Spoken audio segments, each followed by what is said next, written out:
Two মাई channel. আমি সোনালি আর সোনালি HD blog চ্যানেলে তোমাদের আরো একবার স্বাগত, অনেক অনেক ভালোবাসা। তো আমাদের বাড়ির বাস পুজোর পার্ট 3 ভিডিও নিয়ে এসে গেছি। পুজোর পার্ট 2 পার্ট 1 ভিডিও আমি আগেই আপলোড করেছি, তো যারা দেখোনি তারা অবশ্যই দেখে আসো, আশা করছি ভালো লাগবে। তো এইদিকে দেখতে পাচ্ছ কিভাবে তালাই মাদুর এবং বালিশগুলো ছড়িয়ে ছিটিয়ে রাখা রয়েছে। তো কালকে রাতে এত গরম পড়েছিল, মানে গরমই তো রয়েছে, গরমের দিন তো গরম হবেই, তো সেই জন্য রুমে কেউ ঘুমাতে পারেনি, তাই চলে এসেছিল ছাদে। তো ছেলেরা ছাদে শুয়েছিল, যেমন আমার ভাই, দাদা এবং মামা এবং কাকা জ্যাঠা, এরা সব ছাদে শুয়েছিল, আর আমরা মেয়েরা সব বাড়ির রুমের ভিতরেই শুয়েছিলাম। তো এত ঠান্ডা থাকে রাতের বেলায় ছাদটা, কি বলবো, মানে দিনের বেলা তো রোদ থাকে, গরম থাকেই, আর রাতের বেলা খুব ঠান্ডা থাকে। তো আমি ভাবলাম বিছানাগুলো আগে একটু তুলে দিয়ে আসি, না হলে এত রোদে কিন্তু মাদুর তালাই সব ভেঙে যেতে পারে। তো সেই জন্য বিছানাগুলো তুলে দিচ্ছি, তারপরে গিয়ে আমি স্নান করব। আমি মুখ হাত ধুয়ে ফ্রেশ হয়ে নিয়েছি, আর চাটা খাচ্ছে সব নিচেই, আর আমি ভাবলাম আগে তুলে দিয়ে আসি। তো এইদিকে দেখো আমার ছোট মামি আবার চা বসিয়েছে, কারণ আমার ছোট ভাই দুটো রয়েছে, তো তারা দুধের চা খেতে পছন্দ করে, তো সেই জন্য। আর লিকার চা কিন্তু আগেই হয়েছে একবার। তো সকালে চায়ের পর্ব শেষ হলে দুপুরে মানে 10টার সময় মুড়ি খাবার পর্ব শুরু। তো মুড়ি খাবারের জন্য কি বানানো হবে এখন জানা নেই। তো এইদিকে দেখো আমার দিদা রয়েছে, আর ছোট মাসি রয়েছে, আর একটা বড় বৌদি রয়েছে। তো মাসিকে এখন তরকারি কাটতে বসিয়ে দিয়েছি, যে সকালে মুড়ি খাবারটা কি বানাবো, তো সেই জন্য। তো দেখা যাক মা কি করতে বলছে। তো চলো ভিডিওটা দেখো।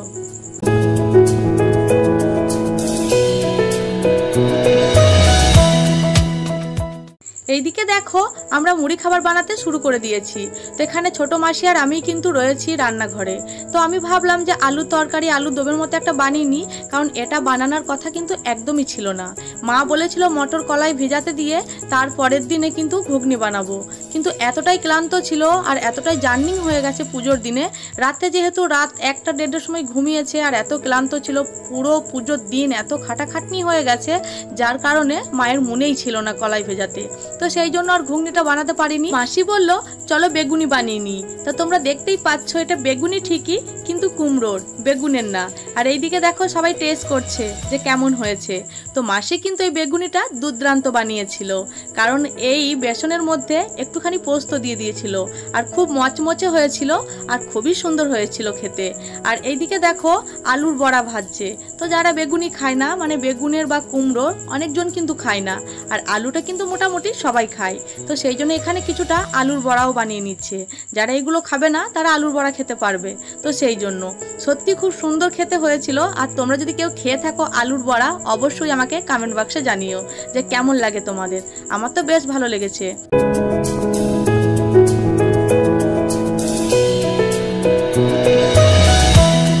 পুজোটা যেহেতু জ্যৈষ্ঠ মাসে হয়েছে, সেই জন্যই কিন্তু বাড়িতে আত্মীয় স্বজনটা একটু বেশি, কারণ শুধু আমাদের বাড়িতেই নয়, প্রত্যেকটা বাড়িতেই কিন্তু আত্মীয় স্বজন রয়েছে। বৈশাখ মাসে পুজোটা হলে কিন্তু আত্মীয় স্বজনরা আসতে পারে না, কারণ মাঠে ধান থাকে, তো সেই জন্য। আর আত্মীয় স্বজন বাড়িতে যদি অনুষ্ঠানে ওকেশনে না আসে, তাহলে কি ভালো লাগে? একদম মানায় না, একদমই ভালো লাগে না। তো এবছরে সবাই আমাদের বাড়িতে এসেছে, আর আমাদেরও অনেক ভালো লাগছে। তো এইদিকে দেখো আমার এক থালা বেগুনি ভাজা হয়ে গেছে মাসির। তো মাকে বললাম তুমি আগে মুড়িটা দিয়ে দাও, আর আমরা এইদিকে আরও কিছুটা বাকি আছে, তো আমরা এই কাজটা করে নিয়ে তারপরে কিন্তু রান্না বসিয়ে দেবো। অলরেডি কিন্তু আমি ভাতটাও বসিয়ে দিয়েছি, আর মাসি কখন থেকে বসে আছে, একবার হয়ে গেছে, আর এখনও অনেকটা বাকি রয়েছে। তো সবাইকে মুড়ি দেওয়ার জন্য এখানে বড় বৌদি কিন্তু ঝাল করছে, আর অলরেডি কিন্তু মুড়ি দিতে শুরু করেছে। তো পুজো ওকেশনে বাড়িতে কিন্তু সবাই একসঙ্গে খায় না, একে একই আসে, আর একে একই খাবার দিতে হয়, আর এটাই কিন্তু একটা অনেক বড় ঝামেলা, তাই না? খাবার দেওয়ার জন্য কিন্তু একটা মানুষ অবশ্যই থাকতে হবে, কারণ যার যখন ইচ্ছা হবে সে তো ঠিক তখনই খাবে, আর কোথায় কোথায় ঘুরে বেড়াবে সেটা বোঝা মুশকিল। আজকে বাড়িটা দেখো কেমন অগোছানো রয়েছে, একদম এলোমেলো। তো আমাদের সবার মুড়ি খাওয়া কমপ্লিট হয়ে গেছে, আর এখানে দেখো আমার ছোট মেশোকে কাজে লাগিয়ে দিয়েছি। তো ছোট মেশো কিন্তু খুব সুন্দর মাংস পিস করতে পারে, আমিও করতে পারি, কিন্তু আমি অন্য কাজে ব্যস্ত ছিলাম, তো সেই জন্য ছোট মেশোই করে দিচ্ছে। আর এইদিকে দেখো আমি নাইটি পরে রান্না করতে শুরু করে দিয়েছি, কারণ ভেবেছিলাম শাড়ি পরবো, কালকে পুজোর দিনে তো শাড়িই পরেছিলাম, কিন্তু আজকেও পরতাম, কিন্তু এত গরম করছে, শাড়ি পরে কাজ করা একদম সম্ভব না, কারণ নাইটি পরে কাজ করলে মনে হয় অনেকটা ফ্রি লাগছে। তো সেই জন্য আমি নাইটি পরেই রান্না করছি। বাড়িতে যে যাই আসুক আসুক বাবা, তাতে আমার কোনো সমস্যা নেই।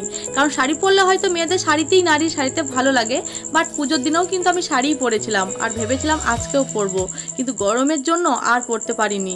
আর সাজুকুজু করেই বার কি করব, কাজ যখন করতেই হচ্ছে তখন কাজটাই আগে করতে হবে, তাই না? তো এইদিকে দেখো 10 কিলো কিন্তু চিকেন রয়েছে। কালকে কিন্তু পুজোর দিনে রাতের বেলায় কিন্তু 8 কিলো মাটন কিন্তু রান্না হয়েছিল। তো কালকেরটা কালকে হয়ে গেছে, আর আজকে চিকেন নিয়ে এসছে ভাই 10 কিলো। তো এখানে আমি আগে ধুয়ে নিচ্ছি, তারপরে কিন্তু রান্না করব। অলরেডি আমার ভাতটাও নেমে গেছে আর দুটো তরকারিও নেমে গেছে। তো এখন আমি এইগুলোকে কিছুটা কষা করব আর কিছুটা ঝোল করব। তো সেই জন্য ধুয়ে নিচ্ছি। মেসো যেহেতু আমাকে অনেকটা হেল্প করেছে, তার জন্য মেসোকে অনেক অনেক থ্যাংক ইউ। মেসোই কিন্তু ভাতটা আজকে নামিয়ে নিয়েছে, কারণ আমি তখন স্নান করতে ঢুকেছিলাম।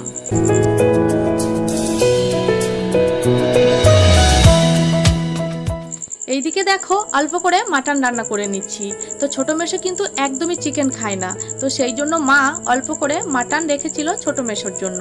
তো আমি এইদিকে মাটন রান্না করছি আর ওইদিকে দেখো আমি চিকেন রান্না করছি। তো দুই দিকেই বসিয়ে দিয়েছিলাম। তো চিকেনের ঝোলটাও কিন্তু আমার রেডি হয়ে গেছে, আর কষাটা কিন্তু আমি আগেই করে দিয়েছি। তো আমার রান্না অনেকটাই কমপ্লিট হয়ে গেছে তাড়াতাড়ি, এই কারণে যে ভাতটা আগে করে নিয়েছিলাম আর ছোট গ্যাসে ভাজাভুজিগুলো করেছিলাম।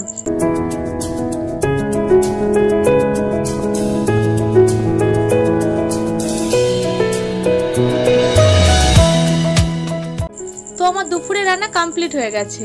তো এখানে দেখতে পাচ্ছ এখানে পটল ভাজা রয়েছে, আর এখানে রয়েছে সরু সরু করে উচ্ছে আলু ভাজা, আর এইদিকে দেখো আলু পোস্ত রান্না করেছি। তা আলু পোস্তটা অনেকজনই পছন্দ করে। আর এখানে অল্প করে ভেন্ডি ভেজেছি আমার ছোট মেশোর জন্য, কারণ ছোট মেশো আমাকে ভেন্ডি ভাজতে বলেছে, মেশো খুব পছন্দ করে, তো সেই জন্য। আর এখানে দেখছো চিকেনের ঝোলটা রয়েছে, তো চিকেন রান্না করেছি। আজ কিন্তু অল্প করে একটু ডাল করেছি, তো যে ইচ্ছে খাবে আর যার ইচ্ছা হবে না খাবে না। তো আজকে কিন্তু বাস পুজোর দিনে বেশি রান্নাই করিনি, কারণ অল্পর মধ্যেই সেরে দিয়েছি। আর যারা পুজোর দিনে রান্নাটা দেখেছো তারা হয়তো দেখেছো যে কত কিছু রান্না করেছি, কিন্তু আজকে বাস পুজোর জন্য কিন্তু আজকে মাংস রান্না করেছি। আর মাছের টকটা কিন্তু কালকেকার থেকে রয়েছে, কারণ মাছের টক তো অনেকটা হয়েছিল আর একদিনও তো খেতে পারা যায় না, আর টক যত বাসি হবে ততই কিন্তু ভালো লাগে। তো সেই জন্য মাছের টকটা রয়েছে। তো আজকে দুপুরে এটাই রান্না করেছে। আর এইদিকে দেখো খাওয়াতে বসিয়ে দিয়েছে, কারণ এখন বেজে গেছে প্রায় দুপুর 2টো। তো এখনো বাজিয়ে মামারা বসেনি, আমার ভাইরা আসেনি, আর যারা ছিল তো তারা বসেছে।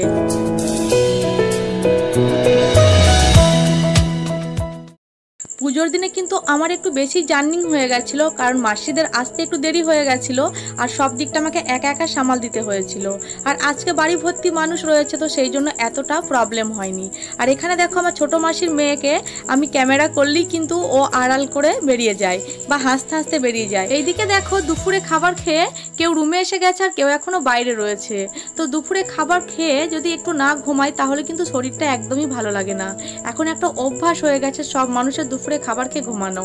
তো আমি সবাইকে খাইয়ে দাইয়ে আমি এখন এসে গেছি রুমে, আমি নিজেও এখন একটু ঘুমাবো। আর আমি কিন্তু দুপুরে খাবারটা খাইনি, কারণ খেতে একদমই ইচ্ছে করছিল না, শরীরটা ভালো লাগছিল না, তো সেই কারণে। তো চলো ভিডিওটা আর বেশি বড় করছি না। যদি ভালো লেগে থাকে অবশ্যই একটা লাইক, কমেন্ট আর শেয়ার, আর চ্যানেলটি সাবস্ক্রাইব করে দিও যদি নতুন হয়ে থাকো আমার চ্যানেলে।